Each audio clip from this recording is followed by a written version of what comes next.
So, time then for the press preview, a first look at what is on tomorrow's front pages. It's time to see what's making those headlines with the Daily Mirror columnist, Susie Boniface, and the Spectator's deputy editor, Freddy Gray. They'll be with us from now until just before midnight. A very good evening to both of you. We'll take a look at those headlines, then we'll have a chat. We'll start with the Times, leading with hints from the Russian military that they may be scaling back their ambitions and instead are focusing on taking control of eastern Ukraine.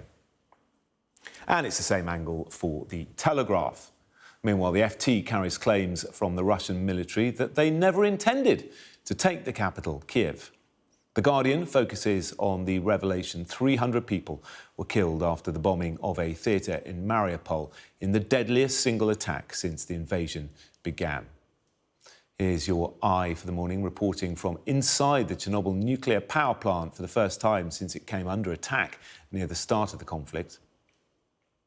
Meanwhile, the Mirror splashes with calls for P&O Ferries chief executive, Peter Hebblethwaite, to resign.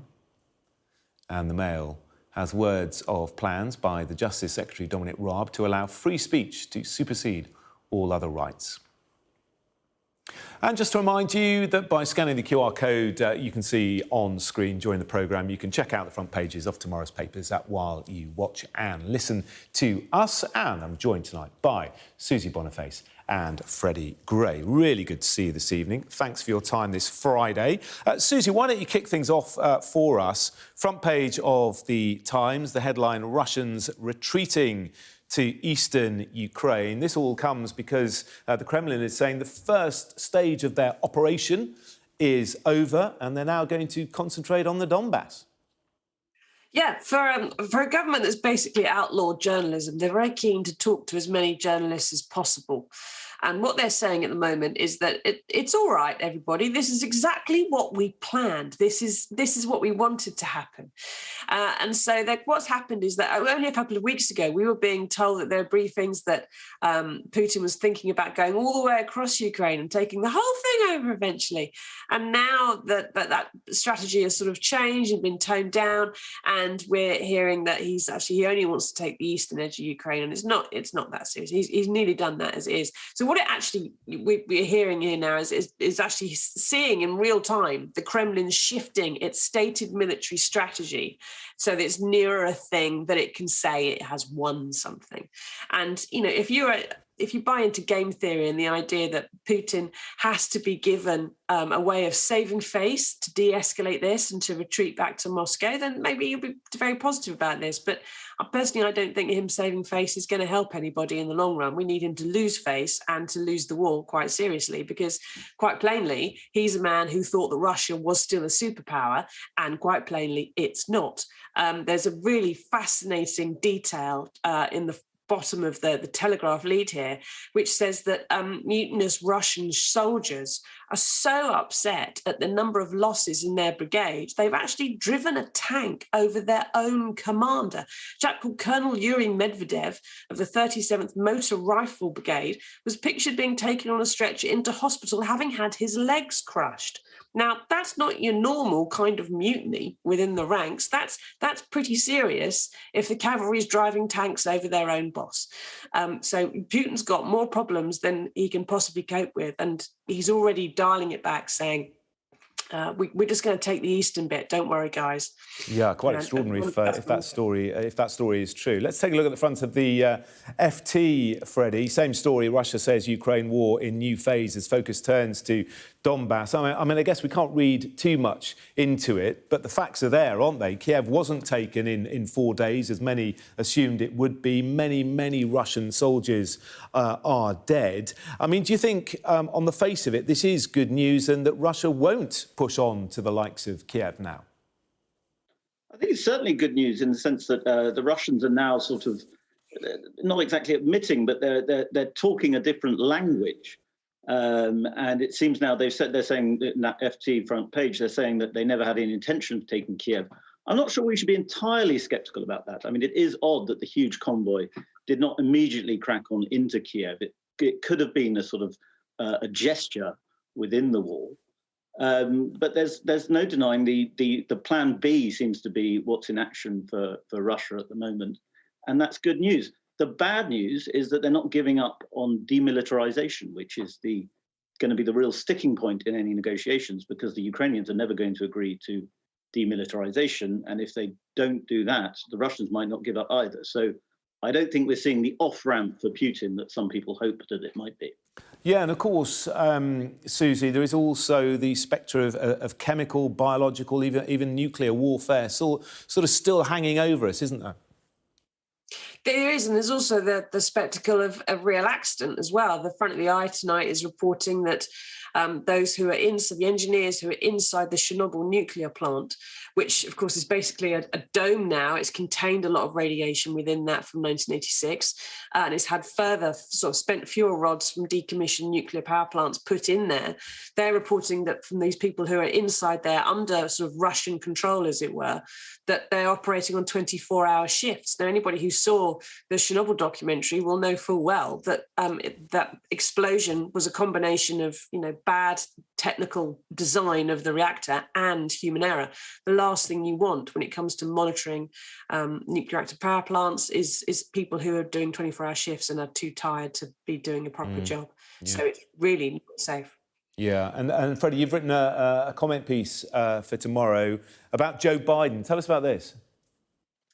Well, I mean, there's been a lot of sort of doubt cast about Joe Biden, and a lot of talk about how he's leading from behind and he's not showing the kind of leadership that we want. And this trip to Europe, rather hastily organised trip to Europe, has been supposed to show that he's on the front foot. He's dealing with the humanitarian crisis. He's stiffening up NATO and so on. But of course, Joe Biden being Joe Biden, there are gaffes aplenty. That pizza that you showed him eating earlier, he then was sort of almost choked on it because it had very spicy jalapenos. And then today he told the 82nd Airborne Division that when they go into Ukraine, they're going to see women and men standing in front of tanks. And of course, he's not supposed to be sending troops into Ukraine. So it was a very odd thing to say. He seemed to be just letting his mouth run away with him. And this is one of my big hobby horses of the last few years, is that Biden's mouth is actually a problem, because he doesn't seem to have any idea what he's saying a lot of the time. And in these very, very serious times with potentially World War III breaking out, you need clarity from your leaders. The worry is that Biden isn't providing that. I'm not saying that I think he should be all sort of, tough and in every way possible and threatening Russia with sort of nuclear war, as some people seem to want him to do. I just think we need him to be coherent, and we don't have that. OK, Susie, just in a sentence, how do you feel the president has fared during this crisis? I think all of those things may be fair criticism of Joe Biden if you were comparing him to perhaps Barack Obama. But you compare him to Donald Trump, he's an absolute joy. OK, all right. We'll leave it there for the moment. Thank you both. Still to come, plenty more from the papers, including more woes for P&O ferries as one of their vessels is detained. We'll tell you about that in a moment.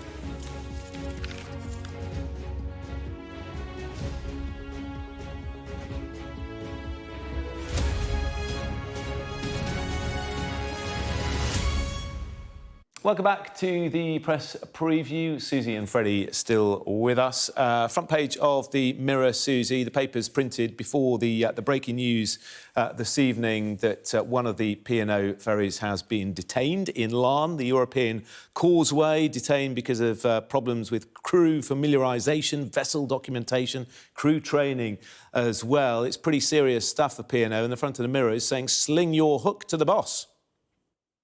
Yep, and the Mirror's called for a number of people leading organisations to sling their hook because they're incompetent. The last one, I think, was the Prime Minister, who today is saying that the boss of P&O should go. But this is the same Prime Minister, of course, who said that his own incompetence and record didn't mean that he should go. So it's interesting. But it's bizarre, really, to hear a Conservative Prime Minister, particularly Boris Johnson, but to hear a Conservative Prime Minister demanding the boss of a company go, someone who earns 2-3 times what the PM does, on the grounds that he's fired lots of people. That's something you would expect to hear from a Labour Prime Minister, perhaps, but really not a Conservative one. So it's interesting. Well, he's broken the law, hasn't he? He's broken the law.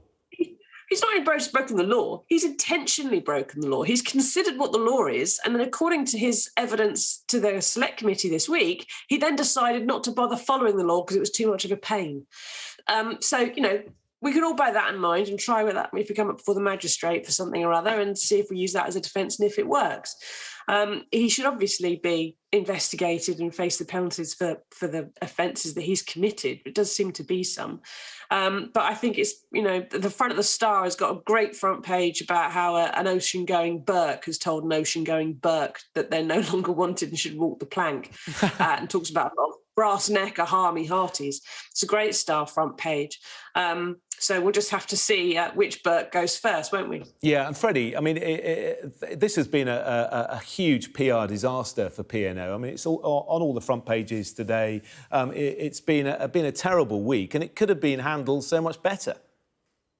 Well, they've obviously got it completely wrong, but the times are against a lot of these sorts of companies. And I realise this is not a story about oligarchs and yachts, although every time I see the pictures on it, I think the ferry is a yacht, because we got so used to seeing pictures of grubby Russians with their yachts. But the interesting parallel... the interesting parallel... Freddie. I'm not allowed to say that. Never been a one. Well, hold on. There is an interesting parallel here, because when P&O was bought in 2006 by Sultan Suleiman, it was seen as another great example of confidence in British business, of the global economy working really, really well. Now it's seen as a typically badly organised company, skimming profits, treating its staff terribly, and a great British asset that has been sort of sold out to the globalised economy. So there is an interesting parallel there about the way we're thinking about money coming to this country, and particularly big money from very rich people that we probably don't trust.